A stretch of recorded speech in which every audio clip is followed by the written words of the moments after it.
एक अमीर आदमी अपने बेटे की किसी बुरी आदत से बहुत परेशान था। वह जब भी बेटे से आदत छोड़ने का बोलता तो एक ही जवाब मिलता, अभी मैं इतना छोटा हूँ, धीरे धीरे ये आदत छोड़ दूंगा। पर वह कभी भी आदत छोड़ने का प्रयास नहीं करता। उन्हीं दिनों एक महात्मा गांव में पधारे हुए थे।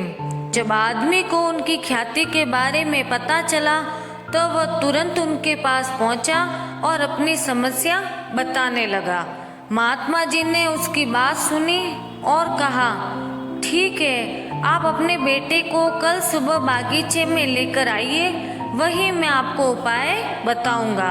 अगले दिन सुबह पिता पुत्र को लेकर बागीचे में पहुंचे। महात्मा जी बेटे से बोले, आओ हम दोनों बागीचे की सैर करते हैं। और वो धीरे धीरे आगे बढ़ते हैं। चलते चलते ही महात्मा जी अचानक रुके और बेटे से कहा, क्या तुम इस छोटे से पौधे को उखाड़ सकते हो?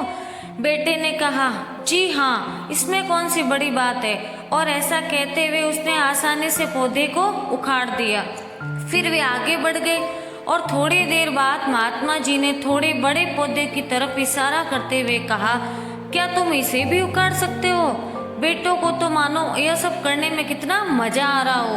वह तुरंत पौधा उखाड़ने में लग गया। इस बार उसे थोड़ा समय लगा, पर काफी मेहनत के बाद उसने इसे भी उखाड़ दिया।